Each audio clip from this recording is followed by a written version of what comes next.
Beleza, começou. Olá, pessoal. Eu sou o Carlos e esse é o 11º episódio da segunda temporada de Sessões de Engenharia. Esse mês eu devo produzir alguns episódios que têm a ver com mudança de carreira dentro da área de tecnologia ou até gente que é de fora. Hoje a gente vai conversar com pessoas que são da área de SRE, o DevOps, e estão em fase de transição para trabalhar com back-end. E também, além deles, eu também tenho além de mim, tem uma outra pessoa que não fez mudança de carreira aqui, que também é SRE, mas basicamente, vou deixar eles se apresentarem para vocês. Chamei os caras aqui. Aí, vamos lá, galera, se apresentem em ordem alfabética. Começa pelo Fabiano, vamos lá. E aí, pessoal, tudo bom? Meu nome é Fabiano Florentino. Bom, eu trabalho numa empresa que fez spin-off recentemente aí da IBM. É mais fácil falar assim do que o próprio nome da empresa. Bom, estou nessa jornada aí há pouco mais de 13 anos, mais ou menos. E aí estou decidindo fazer essa transição aí de DevOps para trabalhar com back-end. Vamos aí, vamos ver isso aí. Vai lá, Vitor. E aí, pessoal, me chamo Vitor Lobo, já fiz algumas apresentações aqui com o Carlos, né? Eu trabalho hoje no Itaú, sou dev, passei antes de ir para o Itaú, passei como sysadmin, depois fui para a SRE, depois senti no coração a vontade de ir para dev, permaneço como dev, mas com skills de SRE atuando, trazendo, né, para dev a visão do SRE ainda. É isso aí. Boa. Olá, pessoal, meu nome é Wesley. Eu comecei em TI justamente como desenvolvedor back-end, era Java, eu lembro até hoje, do Tortoise Git e etc. E aí, depois eu fui para a área de redes, justamente por causa da pesquisa, e aí eu trabalhei um pouco como DevOps e hoje eu estou com um cargo mais relacionado à SRE. Trabalho no Itaú. Beleza, então eu vou começar com uma pergunta simples.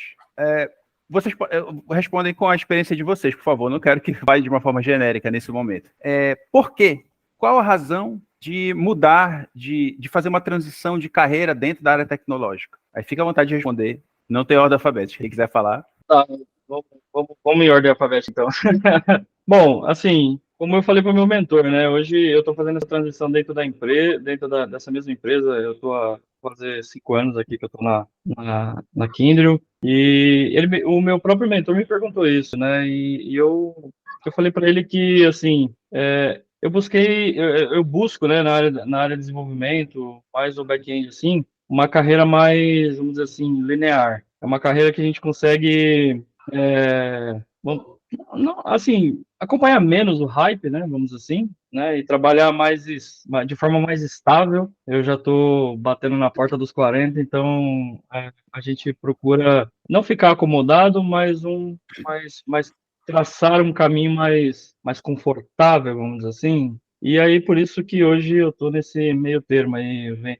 Trabalhei bastante com desenvolvimento de automação em Ansible e tal, e aí foi isso que acabou me levando a trabalhar com back-end aí hoje. Tem pouco mais de, que eu falei para o Carlos, um pouco mais de 3 meses que eu estou mexendo com back-end aqui de algumas aplicações aqui da empresa. E foi isso, foi buscar um caminho mais estável, porque SRE DevOps, aquele painel da CNCF é de judiar, quando toda vez que você abre ele de 6 meses, tem 6, 7 ferramentas novas ali para você aprender, mano. Rapaz, aquilo foi consumindo um pouquinho e cansando. Boa, eu tenho até um comentário sobre isso, que é o seguinte: eu tenho uma leve desconfiança de quem foi sysadmin, ou foi ou é sysadmin no passado, que passa por aquele feeling, por aquele sentimento de, poxa, eu preciso evoluir para DevOps. E quando o cara chega no DevOps, ele já tem aquele sentimento, porra, velho, eu preciso codificar em alguma parada, tá ligado? Eu preciso sair do shell, sacou? Então, aí começa o divisor de águas, né? Que é aquela coisa de ou você pula para dev, ou você se aprofunda com dev, mas se você permanecer como DevOps, ou até pular para SRE, e aí vai depender muito da empresa, como é que trata, como elabora o SRE, você pensar, porra, eu tenho que ir para um time de produto. Por quê? Que é em produto que eu vou saber como a porra funciona, então, como essa parada funciona. Então, para mim não foi diferente, entendeu?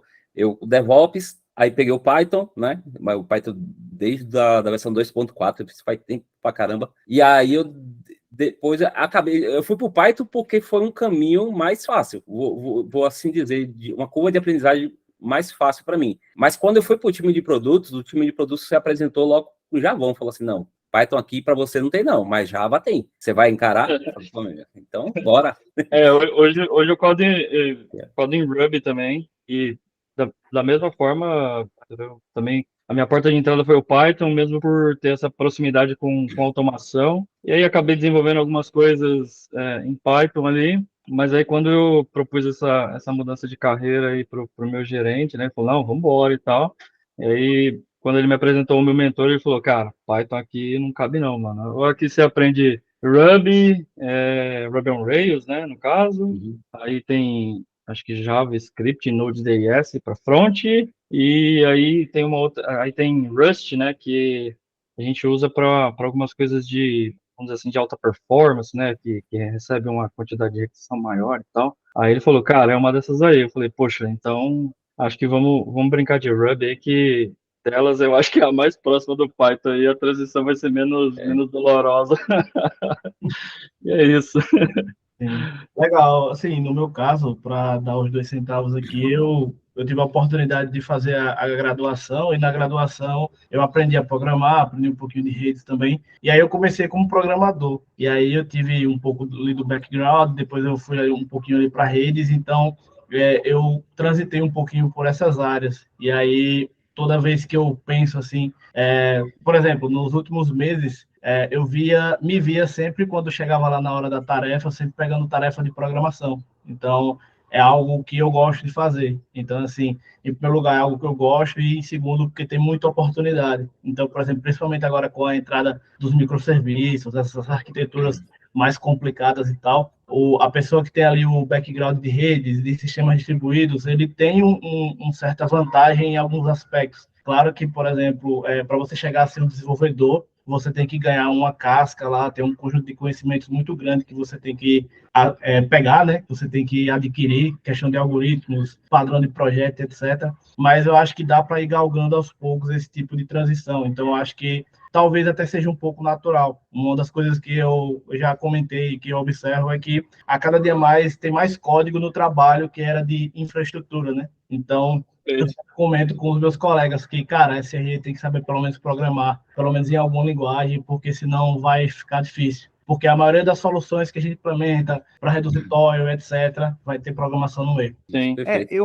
Eu acredito que os muros sempre existiram, né? Os papéis e as responsabilidades distribuídas sempre existiram, mas nesse meio de campo sempre existiu também. Assim como existem as pessoas que se encaixam nos chapéus, né, nos papéis, tem gente que tu olha, esse cara nasceu para programar, ou então esse cara nasceu para ser sysadmin. Sempre existiram as pessoas que são multidisciplinares, né? Assim, eu sempre consegui enxergar. Dos locais que eu trabalhei, eu sempre consegui enxergar, identificar essas pessoas. E eu acredito assim, que o DevOps, assim, uma característica muito grande, muito boa do DevOps é fazer as pessoas conversarem, né? Tipo, acho que esse lance de quebrar os muros, quebrar os silos, isso é uma coisa boa, né? Porque aí, no meio dessa conversa, a pessoa vai ver, a pessoa nunca tinha sido provocada para perceber que ela era uma pessoa para trabalhar com produto ou para trabalhar com desenvolvimento, e aí ela começa começa a enxergar as coisas, e aí ela começa ela consegue identificar, poxa, olha, eu vou trabalhar com aquilo ali que eu me identifico. Da mesma forma com as pessoas que são multidisciplinares, né? Então tem gente que é multidisciplinar, tem gente que trabalha com inovação de forma assim, que gosta, né, que se identifica com isso, e tem gente que não, né, que tem outros perfis, assim. O que eu acho legal do DevOps é que ele veio para apresentar as outras áreas, que está do outro lado do muro para as pessoas certas. Assim. Eu tenho esse ponto de vista. Vamos à segunda pergunta. Para vocês, qual seria o melhor momento para fazer uma transição de carreira? Isso aí é uma pergunta boa, mas eu penso assim, o melhor momento é quando digamos que você entrou numa área, certo? E aí você sente que você precisa aprofundar aquela área para enriquecer seu arcabouço técnico, entendeu? Por exemplo, eu fui para o SRE que eu estava praticando, ele estava extremamente imerso em sysadmin, e até um pouco de redução de toil mais limitada à limitação da equipe enquanto a programação, entendeu? E aí, quando eu pensei em transitar, eu pensei, o primeiro ponto de vista que me gerou um incômodo foi qual é o conjunto de habilidades transferíveis que eu posso agregar nessa nova jornada.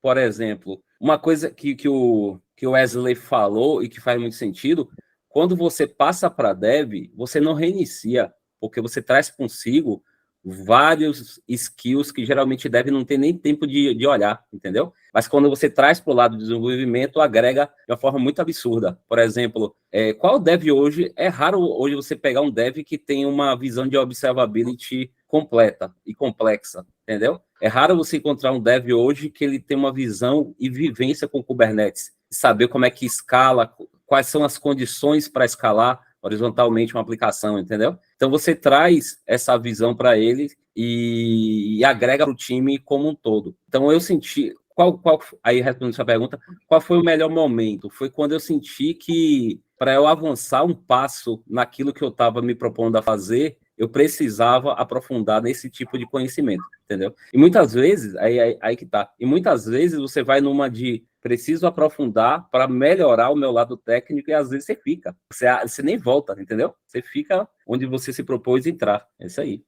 Eu concordo 100% com o Vitor, mas aí eu vou trazer uma experiência, um ponto de vista meu, assim, né, que eu até comentei um pouquinho na introdução aí do papo, que, assim, para mim o meu melhor momento é aquele quando você tá, vamos dizer assim, confortável e tá precisando pisar um pouco no freio, como eu comentei, e você precisa, mas você não quer parar com adquirir conhecimento, de ter desafios, de ter nova visão e tudo mais.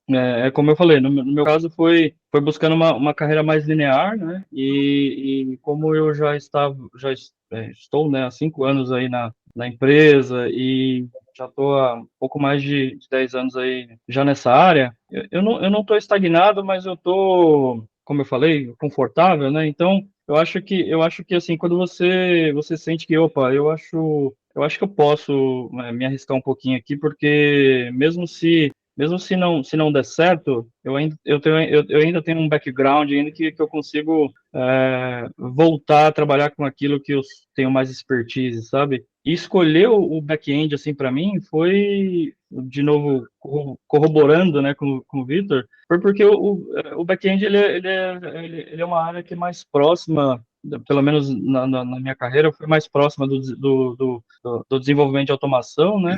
E aí acaba que tem muita coisa de você ter essas skills que, por exemplo, o meu mentor não tinha, né? De coisas de infraestrutura como Kubernetes, microserviço, infraestrutura de um modo geral, que muitas vezes no meio da mentoria que ele estava me ensinando a codar, os padrões e tudo mais, ele me fazia uma pergunta sobre infraestrutura, sobre o Kubernetes, container e tudo mais, e desenrolava um papo muito rico ali, tanto ele aprendendo quanto eu aprendendo com ele, sabe? E aí isso acabou facilitando a minha transição para o back-end. Concordando com o Vitor, mas mostrando um outro ponto de vista, foi quando eu me senti um pouco confortável com a minha carreira, né? Depois de uns certos anos de experiência. Falei, bom, agora acho que agora eu consigo fazer essa transição de uma forma menos arriscada, vamos dizer assim, sabe? Ô Fabiana, praticamente você mudou a perspectiva de como você resolve problemas na tua vida profissional, né? Por Perfeito, exemplo, perfeito. né? É basicamente isso. Não, e assim, só acrescentando aí que eu concordo muito com o Vitor e com o Fabiano, porque eu acho que quando o cara pretende fazer essa transição, ou ele faz essa transição, existem vários fatores que influenciam. Eu acho que um que influencia também é tentar trabalhar do outro lado, né? É você perceber que você pode contribuir lá na área de desenvolvimento e criar essa ponte, né, entre as áreas, né? Até quebrar esses silos e tal. E outra coisa que chama muita atenção por exemplo, às vezes eu fico me perguntando como o serviço vamos supor que você está lá provendo a infra para esse serviço, mas você às vezes tem curiosidade para saber como é que esse serviço funciona. Então, às vezes é até interessante que você vai para lá, para o time de dev, para conhecer o serviço com mais profundidade, desenvolver features e etc. Então, assim, só para acrescentar aí, porque eu acho que o comentário do Vitor e do Fabiano foi bem completo. Beleza. O nosso foco aqui é a área de back-end. Qual seria o caminho para a pessoa se tornar desenvolvedor back-end? Qual é a vantagem de ser um desenvolvedor back-end e o que ele faz? Assim, por que é tão atrativo? É uma boa pergunta, hein, Carlão? Assim, Eu acho que eu falei um pouco, mas assim, no meu caso, o que me atraiu ao back-end foi a proximidade com o desenvolvimento de automação, assim, porque muita automação, muita ferramenta que você faz para solucionar um problema, tirar automatizar alguma coisa, né? Você faz mais para estar ali no background ali, né? Então, você acaba desenvolvendo uma CLI que faz um get, ou que vai buscar um log, ou que vai, sei lá, conferir uma lista de hosts. E aí isso se aproxima muito a você desenvolver com API, pelo menos eu acho, né? Você desenvolver com API para fazer um get, fazer um post, fazer um put, um patch. E aí, assim, pelo menos para mim, foi meio que natural, assim, ir para o back-end. Mesmo porque, como eu falei, a nossa experiência com desenvolver ferramentas ali de CLI e tudo mais, afasta um pouco a gente do front-end, né, que é fazer a tela bonita, ou mexer com drop-down, JavaScript e tal. Você acaba ficando um pouco distante disso. E, acho que é isso, assim, no meu caso foi isso. Agora, um caminho para quem quer desenvolver back-end, cara, eu acho que é o mesmo caminho para qualquer carreira, e qualquer área que seja, sabe? Conheça a base, documentação, estude a linguagem a stack, ou a linguagem que você tá se propondo a começar a utilizar. E uma coisa que eu tenho sempre para mim é que, assim, hoje a minha porta de entrada foi Python, eu hoje estou aprendendo e desenvolvendo Ruby, possivelmente mais para frente alguma coisa a gente vai mexer em Rust ali. Eu acho que uma coisa que eu tenho para mim é que, assim, linguagem de programação, ela é que nem uma ferramenta de automação, de sysadmin, como qualquer outra. Então, por isso que eu falo da base, porque se você aprende a base do desenvolvimento, né, orientação a objeto, o que é funcional, loop, algoritmo, sabe, um pouco de segurança agora que é necessário, tudo isso está ali na sua base. Redes, Linux, o Windows, se você desenvolve em .NET, C Sharp, eu vejo assim, a base, né? Eu procurei fazer uma pós-graduação para entender um pouco melhor ali de como tudo isso é de forma acadêmica, mas eu acho que é com o tempo também que você vai adquirindo um conhecimento mais sólido assim sobre o que você tá proposto a aprender ali, no caso, o back-end, né? Então, é isso, assim, se eu posso dar uma dica, como acho que vários já falaram aqui, né? Aprenda a base. A base da linguagem que você quer, a base do porquê, de como a programação funciona, o algoritmo, e eu acho que você vai se dar bem, não só hoje eu estou em Ruby, o Victor em Java, mas eu acho que em qualquer linguagem, né? Então, acho que é isso. Assim, dando meus 10 centavos aqui, eu acho que uma das coisas que me chama a atenção lá no back-end é a quantidade diferente de tecnologias que hoje você tem que lidar. Então, é que nem um colega meu fala, né? São as 7 camadas do modelo OSI aí, que você está lidando, e você está lidando com basicamente o coração do produto, ele comentou, mas assim, basicamente você está lidando com a regra de negócio. Então, você começa a entender a regra de negócio e você começa a contribuir vamos dizer assim, você começa a contribuir com a equipe para entregar mais valor para os clientes. Então, acho que isso é bem legal, porque você está lidando diretamente com isso. Você não está lidando com a infra do produto, você está lidando diretamente com o produto na maioria das vezes. E assim, para começar, eu tive a oportunidade de dar aulas na universidade para os alunos e tal, e eles faziam perguntas sobre isso. E eu acho que o caminho, o pessoal fala aqui muito sobre a base e tal, e não é à toa. O caminho é justamente esse, é entender programação, entender estrutura de dados e entender algoritmos. Se você conseguir entender o básico disso aí, você já tem meio caminho andado, porque o que facilita bastante. E até eu comentei com um colega nessa conversa, eu disse ele, cara, a minha sorte de ter começado em C, programando em C, porque tem até um cara que ele comentou uma vez, eu esqueci o nome dele, infelizmente, que ele falou, né, 50% de tudo que está escrito de programação está em C, e os outros 50% foi escrito em linguagens que são derivadas de C. Então, você crescer ali já lhe dá uma base boa para você entender as demais linguagens, né? Não estou dizendo para ninguém aqui começar por C, mas é interessante, é um caminho interessante. Eu vou até resumir basicamente o que o Fabiano falou e o que o Wesley falou. Tem a questão da base, mas é uma coisa interessante. Quando você começa na base, seja a linguagem que for, ou pela academia ou por fora da academia, lembrando que a academia não é o único caminho, principalmente nessa área, tem um lance da... Acho que o primeiro impacto é a satisfação criativa. Velho, a linguagem que for, quando você vai para além do Hello World, até no Hello World mesmo, você sente uma satisfação de ter executado com sucesso, sem erro. Muitas vezes você até se bate, se machuca com erro, debuga. Aí quando você roda e compila e roda, você sente aquela coisa, porra. Às vezes você não criou nem nada significativo que dê para mostrar para a mãe, para o pai, para a comunidade, mas você se preenche com uma satisfação. Você se preenche com uma satisfação muito interessante.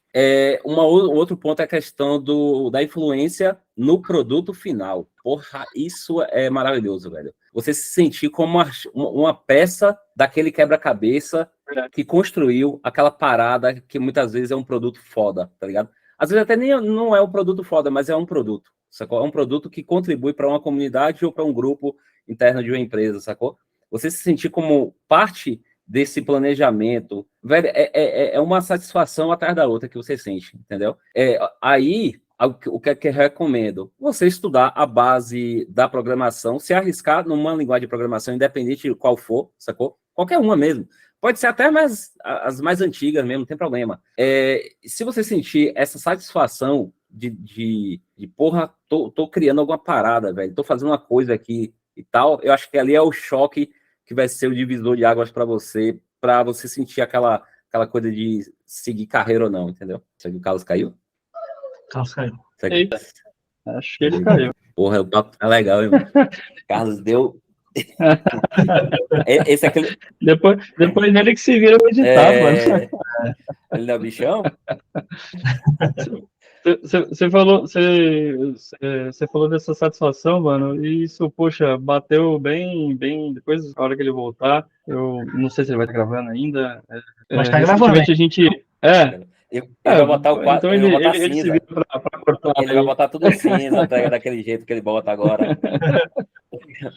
Na última fechamento de frente aí, teve uma lista de coisas, né, que cada gerente apresenta lá e tal. Aí tinha o meu bug fix lá resolvido lá na lista, lá apresentado para a empresa. Eu falei, puta, mano, olha só, que legal. Ali, o meu bug fix ali também sendo mostrado para a empresa ali. Não, enquanto o Vitor falava, eu lembrei do meu primeiro foco que eu consegui rodar, tá ligado? Em Pascal. Pense na alegria, eu saí do quarto comemorando, pô, consegui resolver o problema, pô. Eu levo um jeito pra isso, como eu falei, pô, leva um jeito, tá ligado? Chegou aonde? Você foi até onde, Carlos? Você gravou tudo? Não, tá gravando aí. Eu caí. Então, depois você se vira pra editar. Você vira pra editar. Eu vou editar, então, mas isso aqui vai aparecer, eu vou ver também. Aí eu vou pegar os 3 pontos só para resumir de onde eu parei, para não parecer. Né? Não, mas pode continuar. Não, então bora continuar daqui por causa do tempo.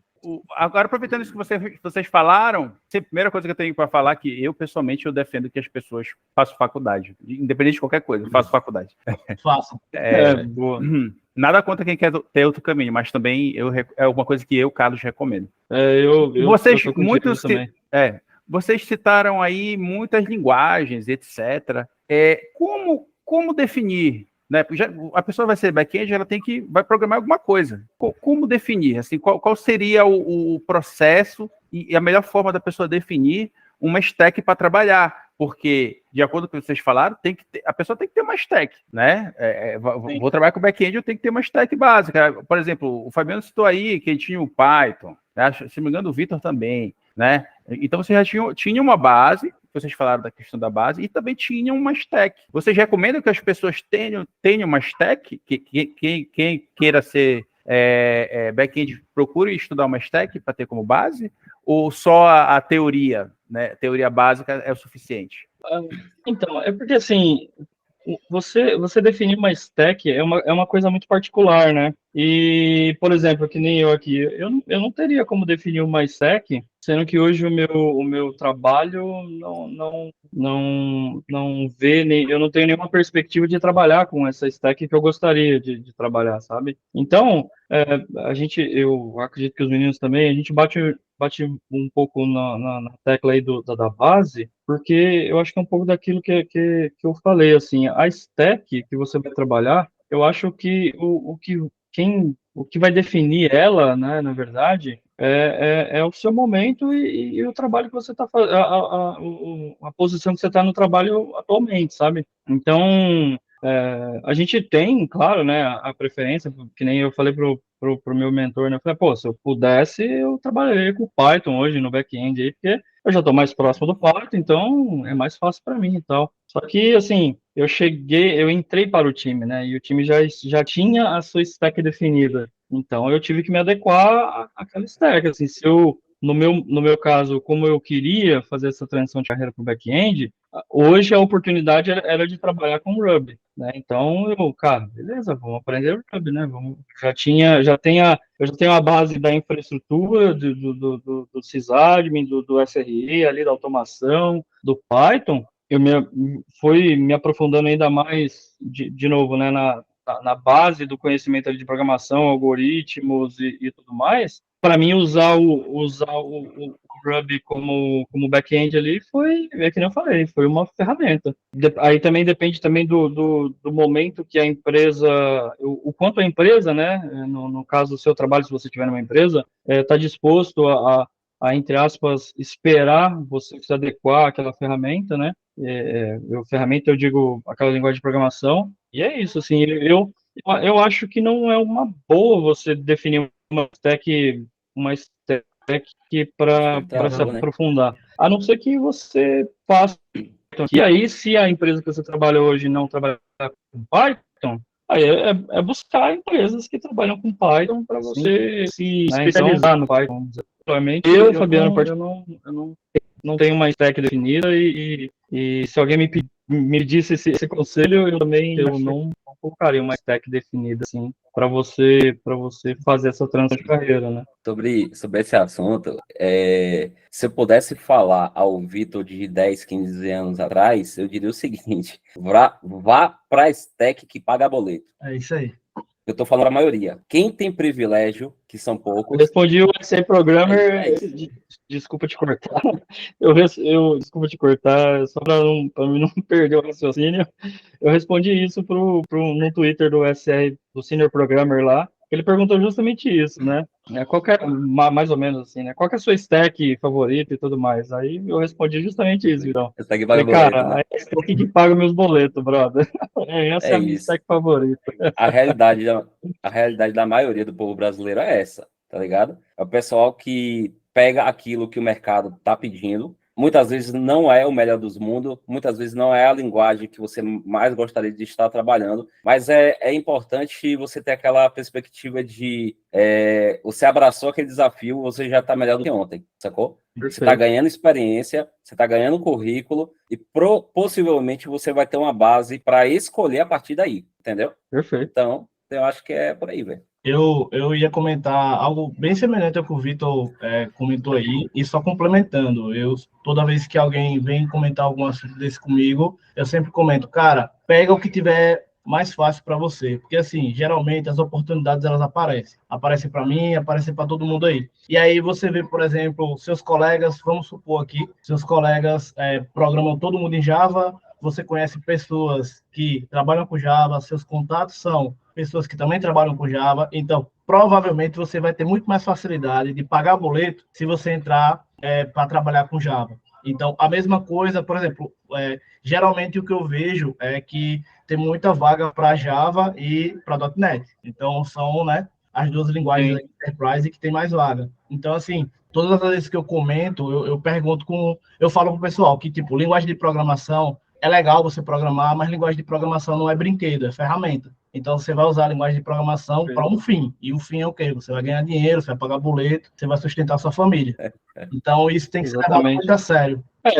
Que nem eu falei pro meu mentor, né? Eu falei, se eu pudesse escolher, eu não ia trabalhar com Ruby, né? Mas, cara, aí depois, inclusive, que você vai aprendendo Ruby, vai aprendendo Rails, né? Você vai estudando um pouco da história, procurando pessoas que trabalham com essa linguagem, quais empresas trabalham. Sim, é uma linguagem que não está no hype, é uma linguagem que já está, entre aspas, ficando para trás, né? Mas, cara, você tem empresas gigantescas ainda trabalhando com Ruby aí no seu back-end, com framework web aí, né? Shopify, Netflix, o próprio GitHub, Heroku, enfim, tem uma infinidade. O escopo de vagas é menor. Cara, é menor, mas é que nem eu falei para um amigo meu, né? Eu falei, cara, eu acho que isso, com o passar do tempo, eu acho que acaba sendo uma vantagem. Porque você se especializa, você acaba se especializando naquela linguagem se você fica muito tempo nela, e o mercado vai ficando menor. E se você você é bom naquilo que você está fazendo, né? Se você acaba se tornando de fato um especialista naquilo, pô, mas você nunca vai faltar trabalho para você. E duas que, cara, quanto mais o mercado é restrito, melhor é o pagamento. Então, é mais difícil. Sim, é mais difícil de você conseguir uma vaga, mas quando você consegue uma vaga, muitas vezes você não está atrás, estão atrás de você porque precisam manter um legado aí que seja, ou continuar desenvolvendo nessa linguagem mais antiga. E então, eu acho que acaba sendo até que uma vantagem, sabe? E assim, curiosidade, assim, diferente dos relatórios. Eu já fiz um vídeo aqui com o relatório do ano passado, junto com o Vitor, né, sobre o State of Programming, né, das linguagens de programação do ano passado. Eu vou esperar quando sair desse ano, a gente vai fazer de novo no final do ano, viu, Vitor? Mas, assim, como o pessoal que está assistindo a gente está escutando os conselhos dos senhores, eu vou comprometer os senhores aqui. O que vocês enxergam, quais linguagens vocês enxergam, assim, de um leque para as pessoas estudarem? Mas lembre-se que a gente está falando de back-end, não fale em linguagem, nem tecnologia de front-end, a gente está falando de back-end. E eu queria aproveitar também, que alguns dos senhores pudesse definir, afinal, o que é back-end, né? A gente está conversando sobre back-end, assim, imagino que vocês estão falando, sei lá, para um tio de vocês, de uma forma simples. Eu só precisa ser um, não precisa os três explicarem. Se alguém quiser, por favor, aí explicar o que é o back-end, né, nessa área de back-end, e também que queria que os três listassem, sei lá, umas 4 ou 5 linguagens, para ajudar quem está vendo a gente aí, que alguém que tenha visto a nossa conversa e tenha pensado, pô, sei lá, eu tenho que estudar uma stack, porque eu estou visando uma vaga em tal empresa, e tal empresa só trabalha com Java. Então eu vou ter que estudar Java. Entendeu? Então, quais seriam essas 4 ou 5 linguagens que estão reinando no mercado, assim, para back-end? E o que é back-end? Só um responde, não precisa todo responder o que é back-end. Então, o que é back-end, os dois que estão mais na frente do que eu aí na área, eles respondem. Eu acho que assim, eu vou te responder a outra pergunta. Eu acho que é parte da resposta você acabou de dar, que assim, estude a empresa e a linguagem de programação que a empresa está utilizando no momento. Hoje, vamos dizer assim, as vagas mais evidentes aí no mercado, Fabiano, eu acho que é Python, Go, Rust e Java, né? Por mais antiga que seja, Java, e ainda coloco mais uma, ainda que é o .NET Core, aí, que também é uma linguagem que é bem antiga, mas que vem se modernizando bastante, né? Hoje ela roda, inclusive, até muito bem no Linux, né?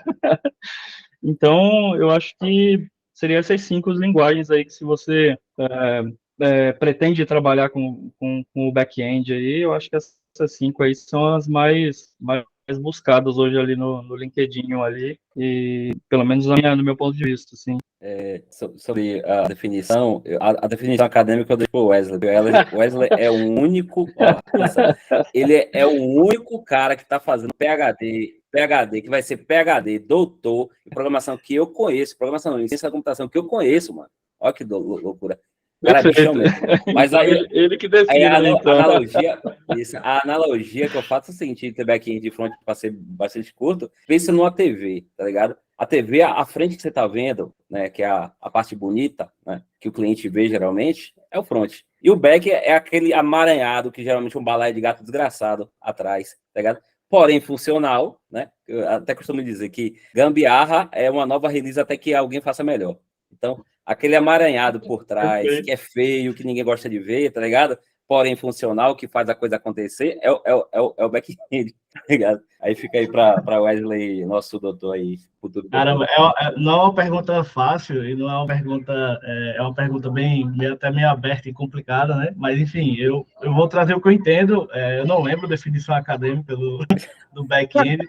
Assim, eu vejo o back-end ele como fosse basicamente o responsável pela integração ali, né? Você tem a camada da entrada da aplicação e você tem o back-end ali fazendo essa integração entre a frente da aplicação, ou seja, a amostra das funcionalidades, né, que tem disponíveis ali, que é oferecida pelo front, com o banco de dados. E o back-end é que vai fazer esse intermédio aí, né? Então, toda vez que você for pedir uma funcionalidade, é o back-end que vai consultar a regra do negócio e verificar, sim, ele pode fazer isso, ele não pode fazer isso, essa funcionalidade é desse jeito ou é daquele outro jeito. Então, basicamente, o back-end é que vai fazer esse meio campo aí entre o cliente e os dados lá.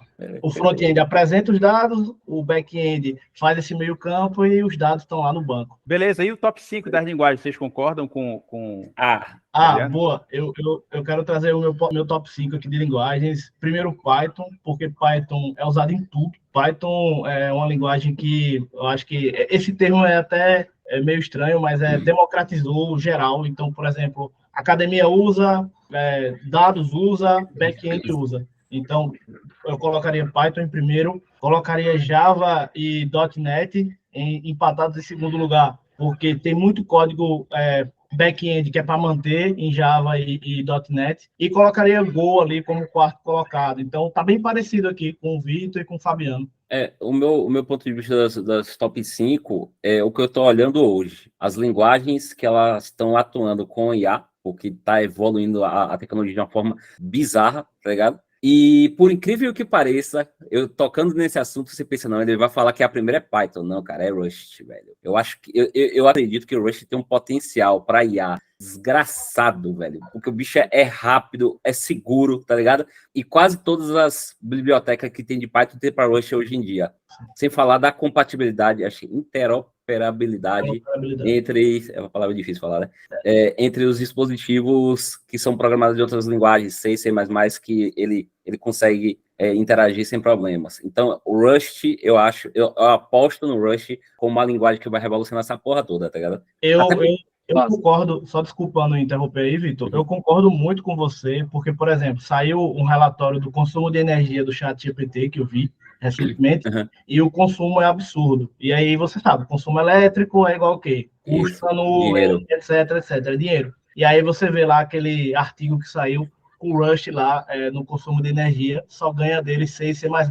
Então, eu vejo tanto essa vantagem que você comentou das bibliotecas, do código, como também essa vantagem de eficiência. Isso, eu não vou lembrar agora o nome do cientista, foi aquele que criou o Llama lá do Facebook. Eu lembro que ele deu um comentário, ele é um dos pais aí do Deep Learning, Machine Learning, né? Ele deu um comentário que a linguagem que vai estourar aí no mercado vai ser aquela linguagem que vai dominar a IA e que seja fortemente tipada, baseada em Lisp, por exemplo. Seria próximo de um Clojure, que seria o Lisp moderno, né? A gente vê essa tendência do Rust hoje, a gente já tem a carta, não vai ser Clojure, não vai ser Lisp, vai ser Rust, a parada vai ser Rust, tá ligado? E aí entra essa questão também do consumo de energia, né? Que o Rust resolve muito bem. Então, primeira de todas, Rust. Segundo, Python, por causa que o aqui e agora que está rolando é Python, sacou? Ainda que a gente projete para o futuro muitas coisas em Rust, Python é que está rolando aí. A terceira, eu falo Java, porque Java é legado. Velho, quando a gente fala assim, Java e legado, a maior parte do que a gente tem de produto hoje é legado, e não se tem muito definido uma data ou como é que a gente define o que vai se tornar legado ou não, entendeu? Eu acho que a maioria dos produtos que a gente tem hoje, ele tem uma forte tendência de se tornar legado. Então, Java surfa muito bem nessa parte aí de manutenção de legado e próximos legados que se tornarão. Sem falar da evolução, ainda que o Java tenha demorado para entrar no microserviços e sistema distribuído, ele já entrou, sacou? Então, perfeito. É soviético, é antigo pra cacete, sacou? Mas atende a um nicho gigante de mercado e tende a permanecer. eu não acredito naquela afirmação de que o Java de hoje é o COBOL de amanhã. Não acredito nessa porra, tá ligado? Então, terceiro é Java. Quarto, eu coloco o Go, porque, velho, Go, quase todas as tecnologias que se cria hoje, que roda em container, que roda em microserviço, que roda em sistema distribuído, estão sendo construídos em Go, tá ligado? Eu acho que o Go está muito mais relacionado à facilidade e curva de aprendizagem, por não ter orientação objeto e outras coisas, que facilita você a sentar a cadeira, passar uma semana e, porra, entendi, sacou? Então, para colaboração de open source, de projeto open source é muito mais fácil, resolução de dependência, produtização e tudo mais. E a última, velho, já foi 4, né? Eu poderia jogar Node, só que eu detesto Node, mano, sacou? Eu odeio JavaScript, velho, eu odeio todas as forças. Me desculpe os devs raiz aí de tanto back quanto front, mas eu acho uma linguagem porca do cacete, reconheço que é forte, que é abrangente, tô torcendo para que mude para alguma porra melhor, mas enfim.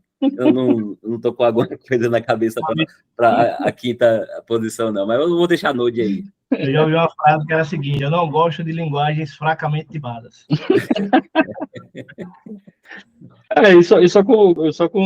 Dando os 2 centros aí do Rust aí, hoje mesmo tem algumas gens que a gente utiliza aqui internamente, né, no Rails aqui, elas já estão usando o compilador do Rust aí por debaixo dos panos aí, que a gente vê na hora que a gente está instalando ali a gen, ele roda um Rust C ali, a gente fala, rapaz, ele está usando Rust aqui já, a própria outras linguagens já estão começando a utilizar o Rust. Beleza. E relacionado a conceitos de engenharia de software e da questão de construção de software moderno, o que vocês acham que é essencial para quem quer ser dev back-end conhecer, assim, de uma forma geral? Vou dar um exemplo. Por exemplo, eu acho essencial que conheça conceitos de padrões de projeto. Isso é um exemplo. Perfeito. Né? Outro exemplo também, além disso, conhecer programação orientada a objeto, conhecer programação funcional, conhecer programação imperativa. Esses são alguns exemplos que eu estou citando, só para vocês se situarem qual tipo de resposta vocês podem dar. Fique à vontade para responder. Eu começaria por sistemas operacionais, sistemas distribuídos, porque microserviço hoje, sem saber isso, fica bem complicado. Então, você ter conhecimento de sistemas operacionais, sistemas distribuídos e redes é fundamental. Pô, velho, eu vou para um caminho aqui, acho que você não vou nem esperar isso de mim. Eu vou parafrasear uma frase do Gomex, mano. O Gomex soltou isso faz tempo, viu? Ele falou que ele acreditava que a evolução do dev seria o QA. Ó que loucura, tá ligado? Lembro disso. Lembra disso? Lembro. Então, eu acredito mais do que nunca hoje que você aprender a identificar e corrigir e a testar o seu código. E aí, quando eu falo testar, é testar deep mesmo, sacou? Aplicar uma engenharia do caos, que é para pegar aqueles erros imprevisíveis, tá ligado? É você fazer teste unitário, teste de integração, tudo que você puder testar, e você pegar o feeling, velho, porra, eu posso melhorar meu código aplicando todos os patterns, todas as paradas. Então, eu acho que o futuro, se você se preocupar inicialmente com um cara que testa, tá ligado? Que testa bem a parada do seu código, eu acho que é o caminho, sacou? Eu não sei se eu vou responder nessa linha aí, Carlos, mas aí você me corrige se tá certo ou não, mas eu acho que você estudar os 12 fatores do desenvolvimento de uma aplicação, eu acho que é um bom caminho também. Inclusive, a gente eu e o meu mentor, né? Eu acabo falando mentor porque a gente está sempre trabalhando junto aqui, mas ele já é um peer de trabalho aqui, que a gente está tentando difundir aqui na empresa aqui, é aquele livro de microserviços pronto para produção, da Susan Fowler. Cara, aquele livro, ele é rápido e direto, e assim, é uma experiência dela implantando um microserviço com esses 12 fatores numa startup gigantesca, que é a Uber, né? Então, assim, aí, dentro do livro, ela, em cima desses 12 fatores, ela trabalha um checklist de boas práticas lá para os microserviços, no caso lá da Uber, né? Mas em momento nenhum ela toca em ferramenta, stack, nada. É simplesmente conceito como o Wesley falou, de arquitetura distribuída, usando os 12 fatores. Então, eu acho que assim, é um bom ponto de partida, vamos dizer assim. Boa noite, né? Esses 12 fatores aí, eu acho que é bem legal. Perfeita, essa resposta foi perfeita. Era o que estava faltando a gente falar, só aí. Justamente Boa. isso, né? Isso é uma coisa essencial.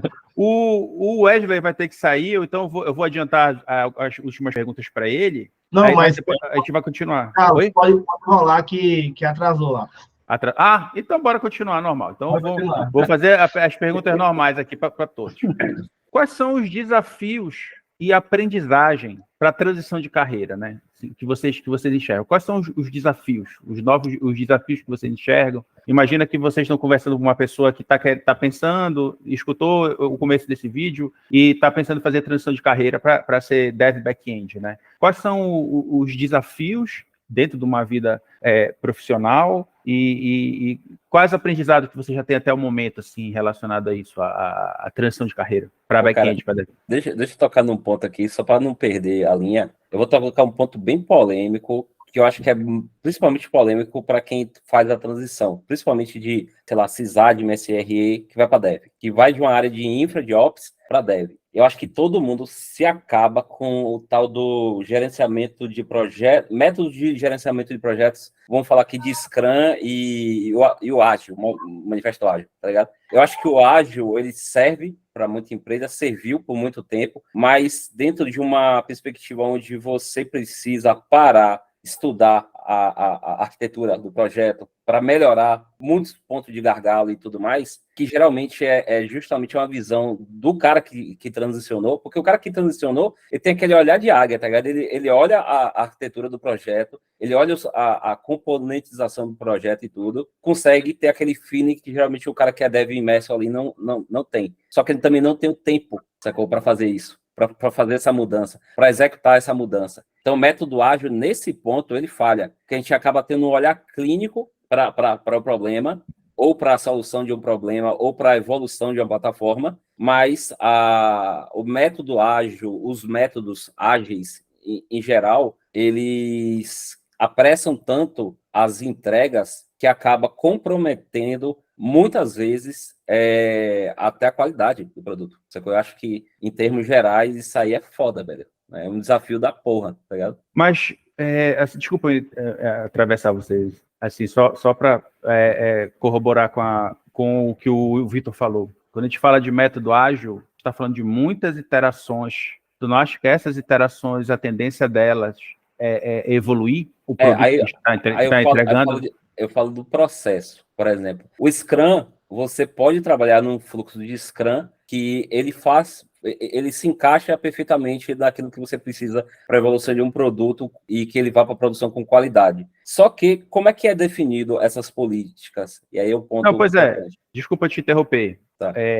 O Scrum, por si só, não é ágil. O Scrum adaptado... Eu entendi. O Scrum adaptado, com XP adaptado, com algumas técnicas de XP, pode ser ágil. E, na realidade, é o XP adaptado. De uma forma mais simples. Aí, assim, eu entendo o que tu está falando. Assim, eu vejo que a forma que as empresas tentam implementar o Scrum, ou o Safe, por exemplo, né, ou o próprio Kanban, eu acredito que essa forma é errada. Essa forma acontece isso que tu está falando. Assim. Isso. Porque eu penso assim, se essas interações acontecessem da forma que é previsto lá no ágil, eu acredito que é uma coisa que esteja mais próxima da realidade de um software de qualidade do que se eu estivesse usando um modelo clássico. Que na realidade tem muita... O modelo clássico que tem muita burocracia, que na realidade no final o pessoal quer saber só do cliente se comprometer. Assina aqui esse documento, tu pediste isso e eu entreguei o que tu pediu. Tu assinou aí. Não tem qualidade, entre aspas, é isso, no clássico. Os problemas do clássico. Eu entendi e concordo. A culpa aí não sobrecai na metodologia, mas na política, que é adotada na metodologia, entendeu? Na visão da maioria dos gestores, se a gente for pegar empresas grandes, nessa política de entregar por entregar, porque tem que entregar por quê? Tem que sacrificar de fato a qualidade. Se a qualidade vai demorar, porque encontramos pontos críticos, a gente não deveria, de fato, focar na qualidade, mas muitas vezes a gente está tão arraigado ao processo que a gente não consegue enxergar esse processo como sendo orgânico. O que é que faz sentido, de fato? Entendeu?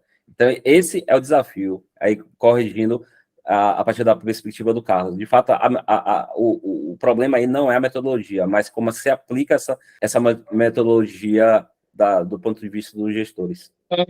Cara, para mim, acho que foram dois, assim. Um pessoal que foi conciliar os estudos, né, para não ficar para trás na área de automação e desenvolvimento de automação, mas ter que começar a estudar o back-end e tudo mais, as linguagens de programação. E aí um ponto técnico, eu acho que aí é até um pouco de ponto de vista de sysadmin, de SRE, que é ver algumas coisas erradas no deploy das aplicações e no como os desenvolvedores provisionam a aplicação para fazer o deploy dela e essas coisas, e você não pode dar pitaco, porque agora você está do lado do desenvolvimento e você precisa se adequar àquelas coisas que os devs deveriam estar fazendo, né, que conhecer um pouco mais de Kubernetes ou de qualquer ferramenta de container e tudo mais. Enfim, conhecer um pouco mais de infraestrutura num modo geral, assim, e eles não conhecem, e aí eu acho que é, inclusive, um ponto positivo para a gente que está mudando de carreira, que é tentar levar isso para eles, sabe? E mesmo você tentando levar isso para eles, como eles, o pessoal de desenvolvimento back-end tá mais tempo trabalhando só com desenvolvimento, ainda tem essa resistência, né, e medo de colocar a mão na infraestrutura e quebrar um deploy, e enfim, né, fazer essas coisas que a gente não é de DevOps aí, SRE, a sysadmin acaba Com robótica. Fazendo meio que no isso, sabe? Um pouco da visão da infraestrutura, né, para o time de desenvolvimento. E tem desenvolvedores ainda que são bem resistentes com isso. Isso é uma dificuldade. Eu acho que também tem um pouco da questão do foco, né? Você mudar um pouco o foco das coisas. Você era muito focado em infra, entregar produtividade ali, performance, e aí você muda totalmente para a entrega do código, né? Da funcionalidade. Sim. Então, a prioridade da galera é entregar a funcionalidade, não entregar a infra performática lá e tal. Exato, é você dar atração ali naquela nova funcionalidade, e aí você fala, não, mas peraí, a gente precisa ver isso aqui na infra. Não, isso aí não é pra gente, isso aí é com o time de infra. Eu falei, porra, mano, não é assim que funciona, cara. Isso é total real. Acho que esse meme aqui o Fabiano não vai pescar, não, mas na gravação ele vai entender. Tá ligado? Qual seria acho que o Fabiano meio que falou um pouco na dele, né? Que é como se fosse o principal motivo dele, a questão de segurança profissional. Mas qual seria a forma mais segura para eu fazer a transição de carreira, né? Para me tornar um dev back-end, do ponto de vista de vocês? Eu não completei ainda, mas eu acho que é fazer a transição que o Fabiano fez, que é transitar empregado. Então, você nunca deve largar o seu emprego para ir para outro, né? E ficar desempregado, porque quando os boletos começam a chegar e o dinheiro não entra, meu irmão, bate desespero para qualquer um. Então, acho que o principal que deve se focar é manter o emprego, e aí por fora você vai estudando, e você, nesse decorrer desse tempo, você vai verificando se aquilo é para você mesmo, porque você pode voltar atrás, você pode desistir. Então, assim, eu acho que eu estou um pouco nessa fase aí, eu estou olhando, é legal, mas ainda eu estou aqui no meu emprego, fazendo minhas tarefas, cumprindo meus deveres aqui, porque é isso que está pagando a conta aqui, né? Está pagando os boletos. Vamos focar em pagar boleto, pessoal.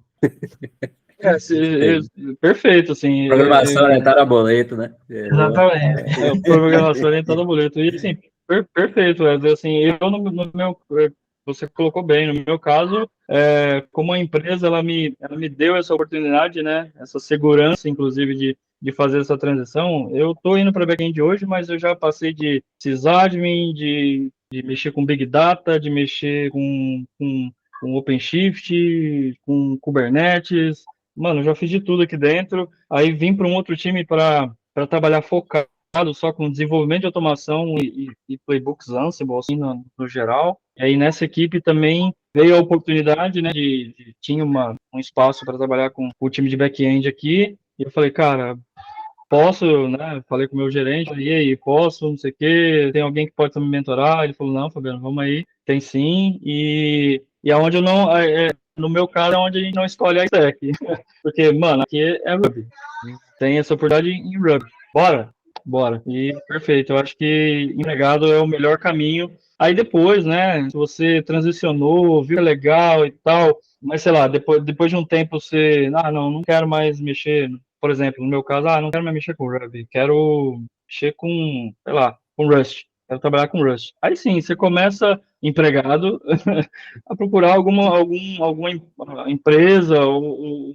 lugar, né, que dá foco nessa linguagem que você quer sim se especializar e de fato trabalhar, né, e mexer com essa tecnologia, né? Eu tenho um O complemento Wesley sobre matou isso. a pau para mim. Isso, eu tenho até um complemento sobre isso. Concordo com os dois que a melhor forma de transicionar para uma outra tecnologia, por exemplo, seria empregado, mas uma boa estratégia para você fazer isso é você se envolver em comunidade open source, velho. É isso aí, tá ligado? Você vai contribuir com projetos open source, você vai descobrir como é que funciona o fluxo naquela linguagem que você escolheu para estudar e validar Perfeito. se é aquilo mesmo que você quer, tá ligado? Você mesmo fez isso, né? Eu lembro de você Isso.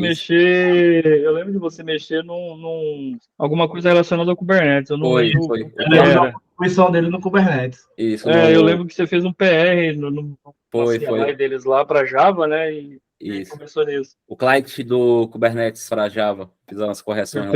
Perfeito. Eles acabaram aprovando? Eu Provou, pô, não foi vou. 17 commits, velho. Fiquei de cara. Você é doido. Massa demais, né? É, Não, acabei não acompanhando, eu lembro, né? De você ter foi. feito PR lá e tal, mas eu não Nem acabei eu não. acreditei, nem acreditei. Aí Bom demais, isso é maneiro. tá ligado? Arrisquem. Perfeito. Pô. Eu tenho duas perguntas aqui, eu vou juntar as duas numa só. A questão do autoconhecimento, o quanto que ela é importante para a gente fazer essa transição de carreira, e se vocês sentiram, se vocês sentem, para quem está fazendo, ou se já fez a transição alguma vez, alguma dificuldade de se comparar com outros. Por exemplo, eu estou migrando aqui para ser dev back-end, mas tem um colega que é muito bom e eu me sinto, sei lá, não é intimidado, sei lá. Enfim, eu me sinto desconfortável, eu fico com medo de não estar entregando da forma correta. Como se encaixa essas duas coisas na realidade de vocês? Qual a importância do autoconhecimento e qual a importância e como lidar com essas situações, né, de a gente não conseguir enxergar ou definir o valor da nossa entrega, comparado com outros colegas que são muito bons nessa nova função? Eu particularmente, assim, não só na transição de carreira, mas eu acho que já em alguns anos, assim, desses últimos anos aí, eu simplesmente parei de me comparar com os outros, assim, eu olho sempre, cara, eu tô resolvendo o problema, eu tô entregando valor para aquilo que me propuseram a resolver, cara, tô em paz comigo mesmo, mas e não me comparo mais com ninguém. Eu tenho colegas que estão no time de back-end aqui que são feras demais, estão há muito mais anos do que eu nessa estrada de desenvolvimento back-end, desenvolvimento de software no geral, assim. No meu caso, assim, cara, não me sinto intimidado hora nenhuma, muito pelo contrário, eu me sinto, eles, né, na verdade, me abraçaram, né, falaram assim, Gratidão, né? não, exatamente, vamos junto aqui, Fabiano. Não tem. Se você quer mesmo, né? É uma coisa que eles pontuam mesmo, você quer mesmo fazer essa transição, vamos junto, vamos mergulhar junto aqui que a gente trampa junto aí. E me abraçaram. Então, assim, eu não me sinto intimidado e eu também nem me sentiria mais, né? Mesmo com esse posicionamento que eu já tenho hoje para o meu autoconhecimento, sabe? E, cara, autoconhecimento, assim, eu acho que é bom, mas, de novo, eu acho que eu já estou num momento da minha carreira que, assim, eu estou sempre estudando, eu estou sempre vendo tendência, eu estou sempre discutindo, trocando ideia aqui com amigos na empresa, mas eu tenho estudado aquilo que é o foco do meu problema atual, sabe? Assim, o meu problema atual é esse, então, peraí, vamos focar nisso aqui, e aí, entendeu? É que nem eu falei, assim, a minha transição de carreira, ela foi para mim fechar um pouco o leque, assim, e ficar mais linear, sabe? Então, é isso, assim, em momento algum, eu parei de estudar, e em momento algum eu me cobro muito, assim, e me sinto intimidado. E aí, assim, se alguém, né, acaba esbarrando num time que você tentou fazer essa migração e ficou intimidado, cara, eu acho que não tem problema você dar um passo para trás, continuar na posição que você está e buscar um outro time que, na posição que você trabalha hoje, e tentar num outro time, numa outra empresa, falar, cara, aí converso com o gerente novo, e tudo mais, cara, ó, hoje eu tô assim, eu me especializo aqui, mas eu queria esse caminho aqui, será que a gente pode tentar, sabe? Acho que é isso. Legal. Eu acho assim que a questão do autoconhecimento ele é muito importante. Eu acho que se alguém tiver alguma dificuldade nisso, eu recomendo muito que faça terapia. Eu fiz, me ajudou bastante, porque eu acho que a carreira de TI ela é muito exigente. Então a gente trabalha 8 horas por dia em dias normais e a gente ainda estuda final de semana. Chega um determinado tempo que se você não prestar atenção, tudo que você faz é voltado para TI. Os eventos que você vai no bar com seus colegas, você vai tomar cerveja falando do problema que deu no trabalho. Então, eu acho que é importante que você reconheça os seus limites primeiro, o que é que você pode entregar, o que é que você pode fazer. Eu tive um pouco disso no ano passado, que eu vi que eu estava acelerando determinadas coisas na minha carreira e estava exigindo muito de mim isso, e eu estava pagando um preço que não era necessário no momento, então eu estava deixando de sair, estava deixando de fazer algumas coisas que eram importantes para mim, ou, por exemplo, hobbies, como fazer uma leitura de algo diferente e tal. Então, eu acho que, em primeiro lugar, o autoconhecimento ele é importante porque ele vai possibilitar que você tenha sustentabilidade, tá ligado? Que você sustente uma vida que vai ter uma rotina de estudo. Independente da área que a gente tiver, vai ter que estudar. Em TI não tem para onde correr, você vai ter que ter uma rotina de estudo para se atualizar. Então, eu acho que esse é o primeiro desafio aí. Você tem que se conhecer, basicamente, não precisa filosofar muito, não, mas é basicamente saber seu limite, saber seus hobbies, saber as coisas que você gosta e saber o preço que você está pagando para alcançar o que você quer. Eu acho que na questão do autoconhecimento, acho que um ponto importante é esse. O Wesley meio que lê meus pensamentos, mano, quando eu falo da terapia, porque eu acho que o autoconhecimento, muitas vezes, ele vem impulsionado pela própria terapia, porque,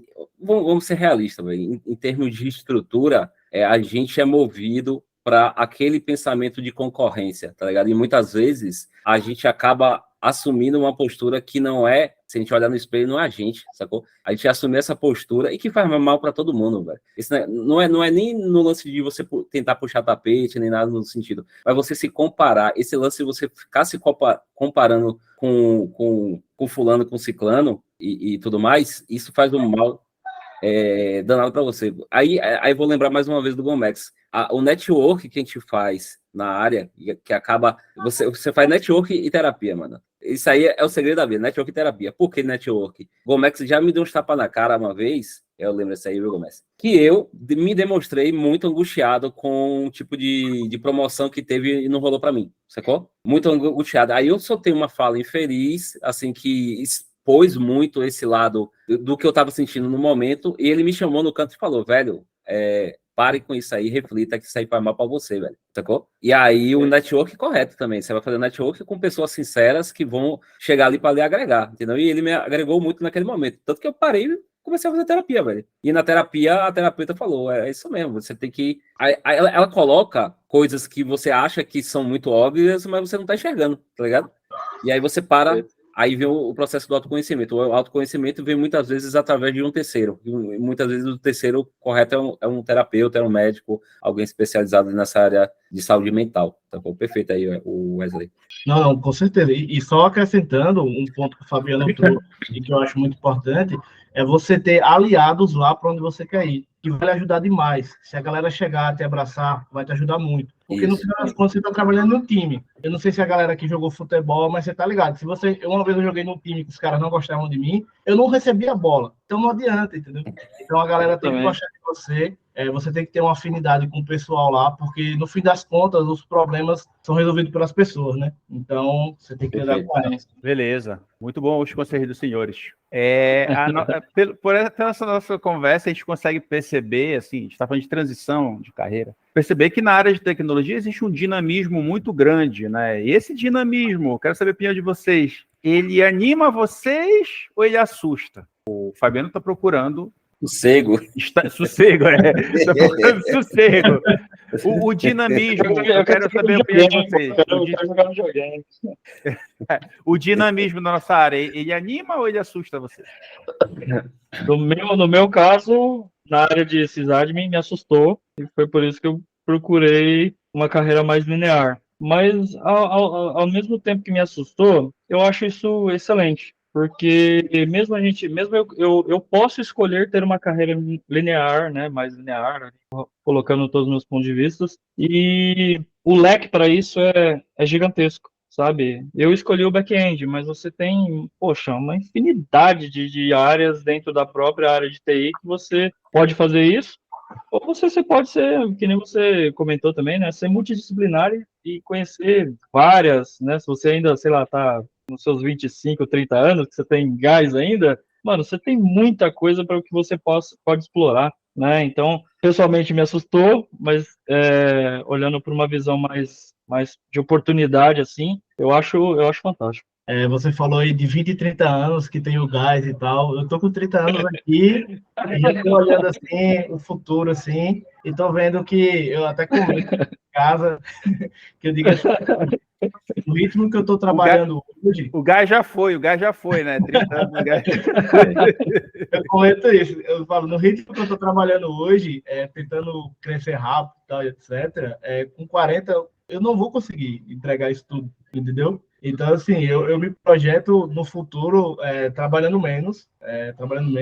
Eu quero estudar mais, meu objetivo é estudar mais e trabalhar menos aí no futuro. Então, assim, o dinamismo, ele faz... Eu sempre falo isso, né? Ele faz parte do jogo. Se eu pudesse escolher, seria menos dinâmico, mas é esse dinamismo que torna a área tão fantástica, né? Que tanta coisa nova, boa surgindo aí. É a vantagem e a desvantagem, né? Não tem pra onde correr. Então, esse dinamismo aí, ele me assustou bastante no início, velho. Porque, assim, a gente tem uma tendência natural de ter medo do desconhecido, sacou? Isso. E aí, uma coisa que eu observo, por exemplo, se eu pegar pessoas que estão lá no banco, por exemplo, há 28, 30 anos, eu vejo o desespero deles olhando para essa tecnologia hoje nova. Caramba, eu tô desatualizado, meu Deus, e tal. Eu já me enxergo no lugar deles. Eu tenho certeza que daqui a 10, 20 anos, quando eu tiver coroão mesmo, tá ligado? Ou 30 anos, né? Coroão, eu vou estar olhando para trás e falar, caramba, mano, e pensar que Kubernetes na minha época era o hype, velho, entendeu?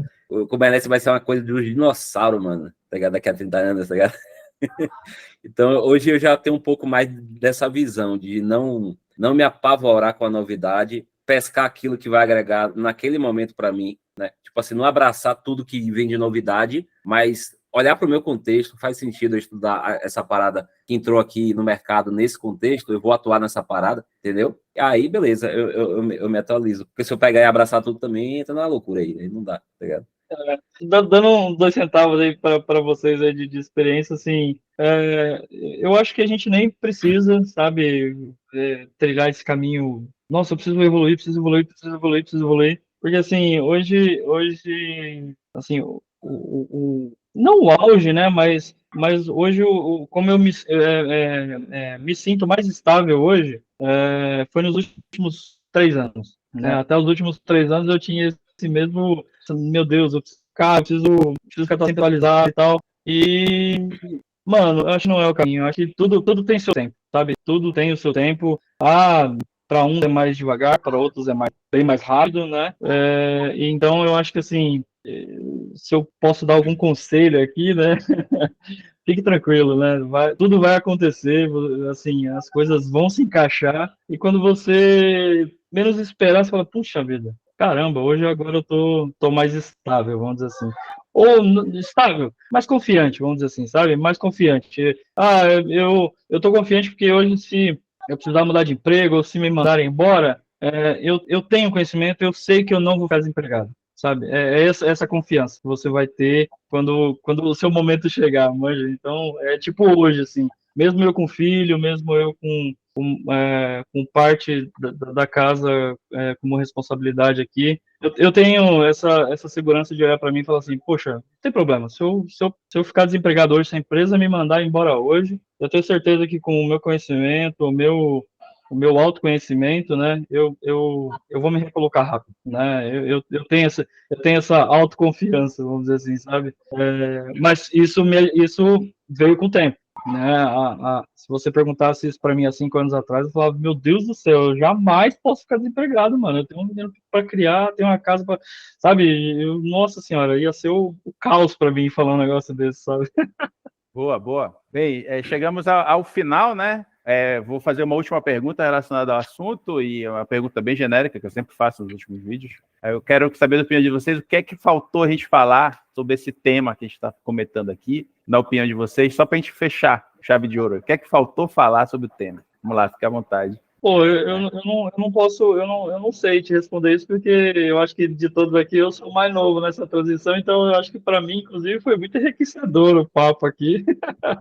Então, para mim não faltou nada, assim, até o momento, né? Acho que ganhando um pouquinho mais de casca aí, eu acho que eu posso te responder. Hoje não, hoje eu estou extremamente satisfeito e muito grato pelo convite aí, ter conversado com vocês aí.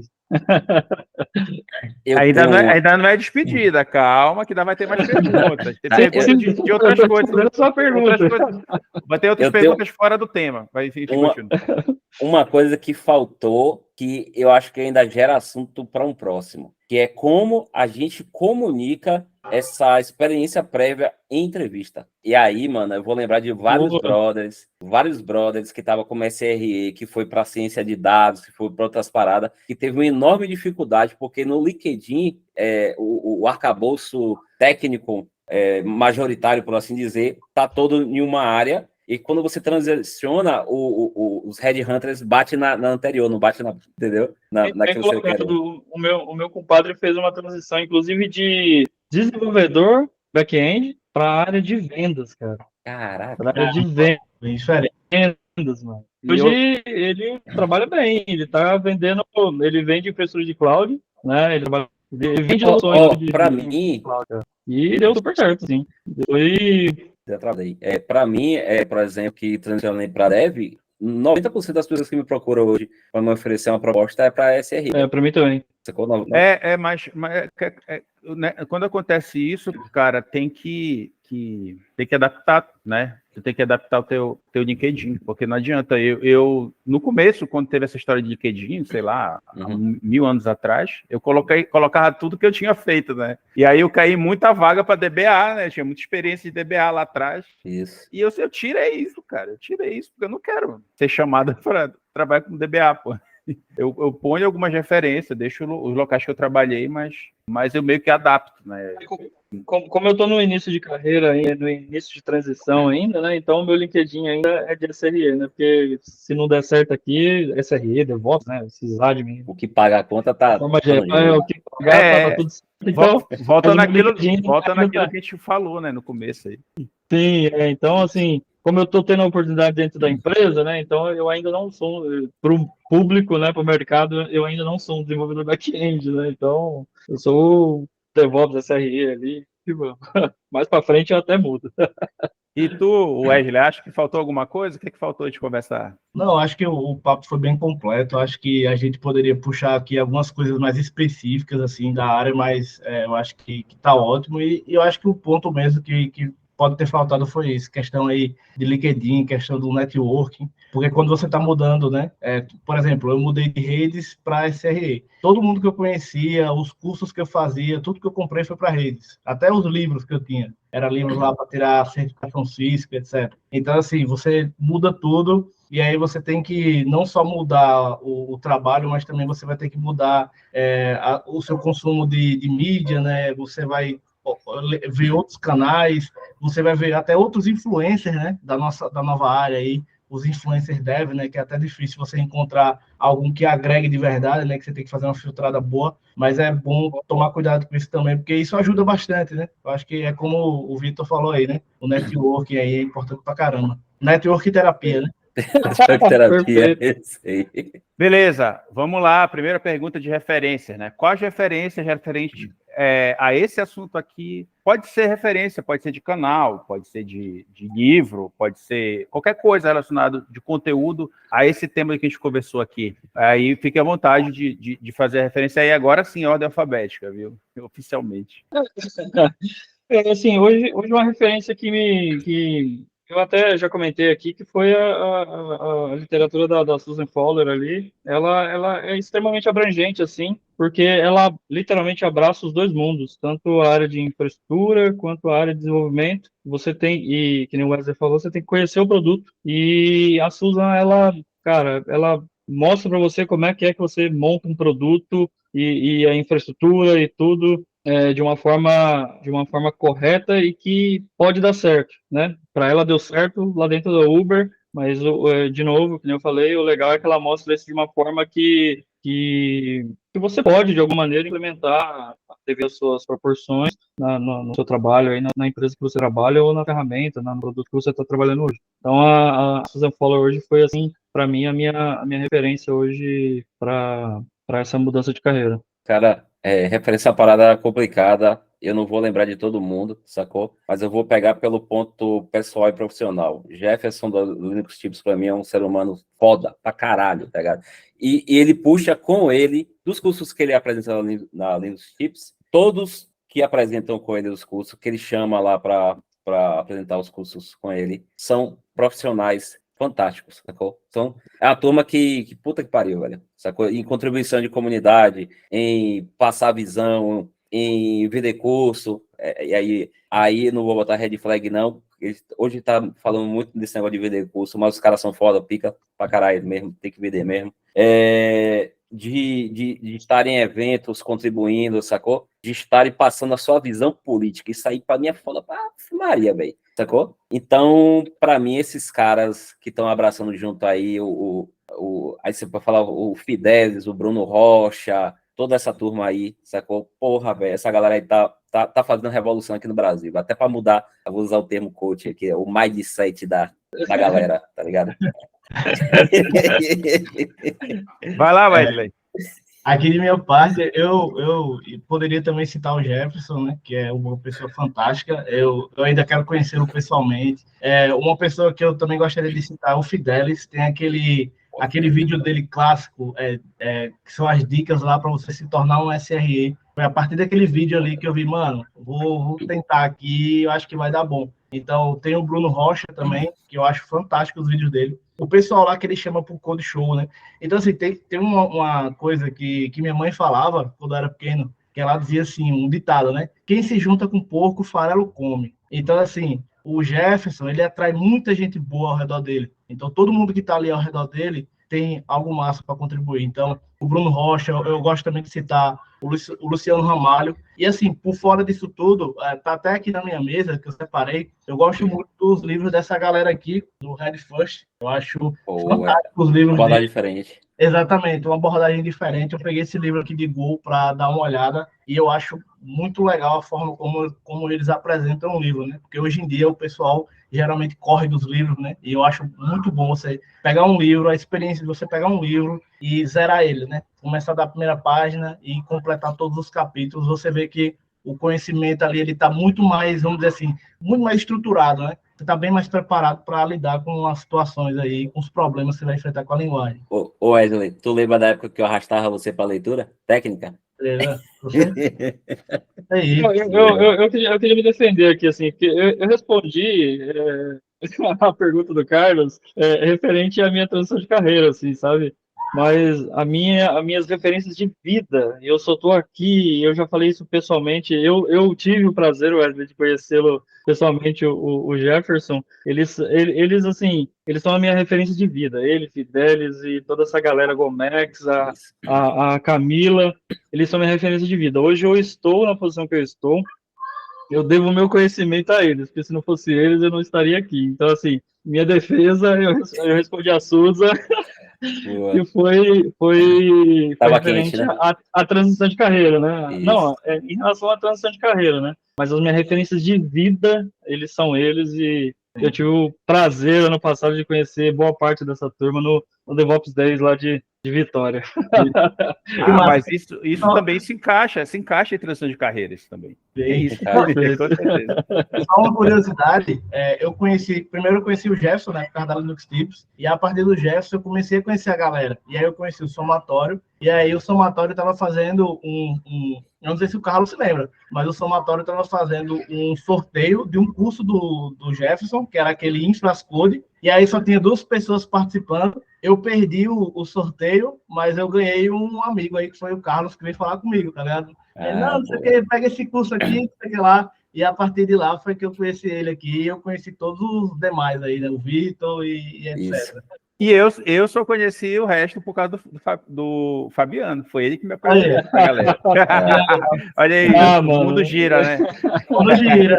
Vamos lá, a minha recomendação para esse tema aqui é todas as recomendações que vocês falaram aí, né? Além dessa, também um livro chamado Padrões de Projeto, que é do Eric Gama, que é Design Patterns em inglês. E eu acho que esse livro é muito importante. Assim, eu ia recomendar o livro que o Fabiano recomendou dos 12 Factors, mas aí eu pensei, não, então eu vou para o segundo da lista. Esses 2 livros, para quem está vendo a gente, eles são essenciais. Fora o que eu sempre indico, que é Entrega Contínua, do Dave Farley. Eu sempre digo esse livro, porque acho que tudo que tem no Entrega Contínua tem que ser conhecido por todo mundo, básico, por qualquer pessoa, DevOps, sysadmin. Mas, especificamente para esse assunto, eu acho que o 12 Factors é muito importante, e esse daqui de padrão de projeto, Design Patterns. Tem também o de Design Patterns para Cloud Native, então eu recomendo esses 2, mas básico mesmo. Quem está falando aqui que a gente citou no começo, que é importante ter a base, são essas 2 coisas para hoje, tá entendendo? É o 12 Factors e o Design Patterns. Eu estava esperando alguém esquecer de falar os 12 Factors, e o Fabiano foi na ferida, logo no começo, lá no começo do vídeo, mas gostei, foi muito bom. E ele ainda foi humilde, ele falou, não, eu não sei se isso daqui tem a ver. Pô, só o principal, só isso. Então vamos lá. A primeira pergunta descontraída é, o que vocês estão assistindo que vocês recomendam para quem está vendo a gente? O que vocês estão assistindo ou lendo? Qual é referência? Ou qual é uma referência de cultura pop? Pelo amor de Deus, não venham com tecnologia. A gente já foi tecnologia. Venha apenas com cultura pop, besteira. Vamos lá, o que você recomenda para a galera? Perfeito. Eu estou acompanhando as minisséries do Star Wars no Disney. Agora vai sair a Ahsoka aí, eu tô doido para ver. E leitura, eu vou tentar ler todos os livros do Tolkien, né? Então hoje eu tô lendo o Silmarillion, que é onde tudo começa ali. E vamos ver se eu consigo chegar no final lá no Hobbit. Tem muitas páginas para ler, mas é isso. Lendo o Silmarillion e acompanhando aí as séries que saem do Star Wars aí na Disney Plus. Eu tô numa experiência gastronômica aqui de experimentar cervejas novas, tá ligado? Essa aí é muito boa, hein? Isso é boa pra Essa caramba. é boa. Eu só tô pegando cerveja extremamente amarga, tipo com o Ibu 30 pra cima, tá ligado? Aí eu tô experimentando... Você tem que experimentar umas de 70, então, pô. Pega umas da Dogma, da Molinares, que aí eu você peguei vai ver. uma chamada Roleta Russa de 58, velho. Boa também. Caraca, bom pra caramba, velho. E livro que eu tô lendo mais livros relacionados a, obviamente, Foice e Martelo, né, velho? Porra, Elias Jabbour aqui, ó. A China e o socialismo do século XXI, tá ligado? E aí eu tô lendo as coisas aí, velho, tá ligado? E o Wesley, vamos lá, Wesley. Pronto, eu ultimamente não tô assistindo muita coisa. Eu lembro do último anime que eu vi Monster, porque é um anime clássico aí que todo mundo comentava. E aí eu tô jogando um pouco, eu nunca mais tinha jogado no computador e tal. Aí eu tô jogando lá um Call of Duty, que é bem interessante, que até tem a ver com que o livro que o Vitor Lobo mostrou aí, que tem umas missões com soviéticos, que é bem da hora, é bem legal, que é uma coisa que eu acho que faltava lá. Eu acho legal esse tipo de jogo misturado com história e tal. E sobre livro, assim, eu tô lendo os livros do Taleb, né? Tem um livro bem interessante, eu tô com ele aqui de novo. Eu já vim preparado, sabe? Boa! Esse livro aqui é para começar Iludidos pelo Acaso. Geralmente o pessoal que tem sucesso, né, eles ignoram o papel da sorte na vida deles. Então esse livro é bem interessante para abrir os olhos nesse sentido, né? Então se você estiver procurando uma leitura aí um pouco mais cabeça, para você refletir sobre a aleatoriedade na vida aí. Você foi pela recomendação do Fidelis? Porque eu também fui. Eu, junto com o Silmarillion, né? Assim, é bom que são leituras totalmente opostas, então eu consigo até ler os dois livros um pouquinho de cada vez. Eu comecei não pelo Iludidos pelo Acaso, mas eu tô lendo o Antifrágil, né? Por recomendação do Fidelis. Aí eu acabei pegando o trio aí, o Cisne Negro, o Antifrágil e esse aí. E saiu baratinho, R$ 20 cada um. Eu até pensei em mostrar isso aqui, mas aí eu tenho um apego, velho, com essa história aqui. Eu tô lendo devagar para pegar os detalhes. Eu tenho toda a coletânea do Hellsing, tá ligado? Muito bom, muito bom. Maneiro. Legal. Toda a coletânea. Aí eu tô lendo devagar, pegando as referências que eu me amarro, velho. Eu vi o Fidelis comentando sobre o Antifrágil, só que aí eu vi o Startup da Real comentando que era mais interessante começar por esse, porque você tem uma visão desde o começo, né? Você tem perfeito. Porque esse foi o primeiro livro que ele lançou relacionado a esse assunto. Então você lê esse primeiro, depois lê o do Cisne, depois lê o Antifrágil, e depois tem o outro lá que é Arriscando a Própria Pele e tal. Enfim, é interessante a leitura, é uma visão diferente do mundo. Beleza, a única coisa que eu estou lendo é o Code Complete, que é técnico, enfim. Eu dei um pause de outras coisas e estava acompanhando muita coisa nos streams, muita coisa ruim, só estava pegando filme ruim. Eu não estou com muita paciência para assistir série, assisto mais filme. Mas eu peguei um filme bom, sem querer, da Netflix, é chamado Jung-I, que é coreano, um filme coreano de ficção científica. É um filme muito bom, assim, na minha nota, minha escala de 0 a 10 é tipo 8,5, é uma nota muito boa no meu conceito, assim. Jung-I, tem Netflix. Todos os que a gente está comentando aqui, vai ter link de referência aqui embaixo. E fora isso, eu tô